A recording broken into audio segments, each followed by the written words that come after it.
What's up, everybody? I hope all is well, man. Welcome to That Square Sports Podcast. And this is coming from Chris. And right now, like I said, I'm going to do everybody's draft grade. Getting to every single team. I'm taking my time with it. I'm kind of marinating every single pick. I know a lot of people are like, oh man, this is good. This is good. I'm taking my time with this. Definitely, because I want to see where and how they're going to utilize these guys and what system works for them.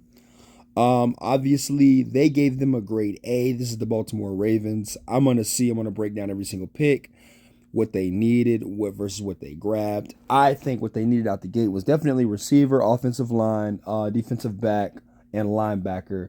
Those are the four right there. So once again, it was receiver. I guess you could say I could break it down in the top priority of need. I think it was receiver, defensive back, linebacker, and offensive line. Those are the four that I felt they needed to grab. First things first, obviously, they grab in the first round. They get their boy Nate Wiggins at pick 30. I think at that time, that probably was the best way to go about this in the draft, due to the fact that how the cornerbacks were just running off in the second round. I think they got a steal here because honestly he wouldn't have been there in the second round. Let alone I think Kansas City moved up. San Fran needed a corner too as well. Kind of played a little bit of defense on there. Literally defense to other teams. So I think this actually was a good pick for them. Nate Wiggins, obviously one of those skinny corners, a little undersized, but it is what it is. I think that he could fit the system right away in Baltimore, and I do like that. As for Roger, coming out of Washington, offensive tackle, obviously another need. I want to see Lamar Jackson this season throw the ball a lot more. Less running. Obviously, just leave that to Derrick Henry. And, of course, as you can see later on, they also got another guy at running back, too. So I would love to see more of that. A lot of running game with actual running backs versus, Lamar being a running back. I know that's a part of his game, but kind of cements him after you guys got Tyler Lindenball a few years back, Daniel Falele as well on the offensive line. I see what you're doing here, getting this tackle, keeping his feet planted, make sure he's good to go. And that's something that I do like. I do like this pick a lot. So, all right now, I'm agreeing with them. I'm agreeing with the A minus. I'm agreeing with it. Penn State linebacker, Isaac. He actually could be an edge rusher too, so he could be a little bit of both. He's no Patrick Queen just yet. Has the potential to become one. And obviously right now they're nailing all their needs: defensive back, offensive line, linebacker, and receiver. But Isaac, man, it was crazy enough to see how he slipped to the third round. I really didn't see that coming, especially in all the mock. All the mocks had him going in mid-second round. So I was just very shocked that he got out of there and he kind of fell a little bit into the later side of the third round. But I will say an upside for Baltimore. I think that he can come in. He's not a every snap player, but a good rotation guy right now until he becomes the guy.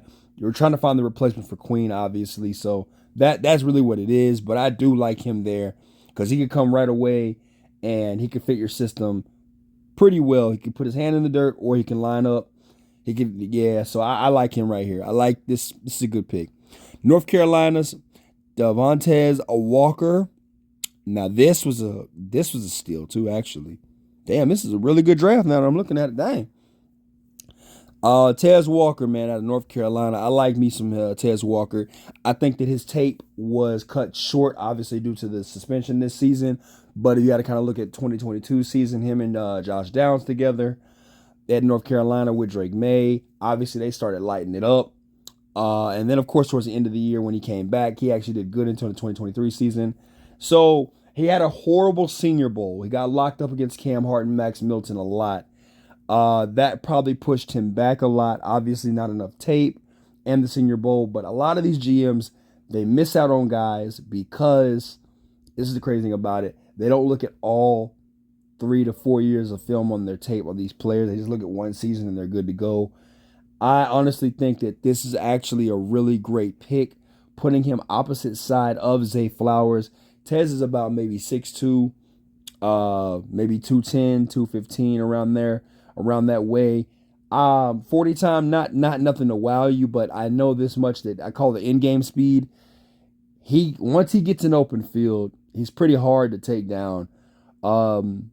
just from his highlights alone and from his games, but NC State game, Duke game, stuff like that. And if you want to go back last year, 2022 season, you could definitely look at the game against Wake Forest, where he could just be just a target guy, just a straight up target, just nonstop possession receiver if you need him to be, big play receiver if you need him to be, however you want it. He's got really good hands too, very very good hands. Obviously he plays receiver, yes I get that, but his hands he has a very good catch radius as well. So I like this one just as well. I'm not gonna lie, they might have, yeah. TJ Tampa, I wasn't in love with him as a corner, but the value that they got him at is good. I'm not mad there. Rashad Ali, running back, very underrated running back.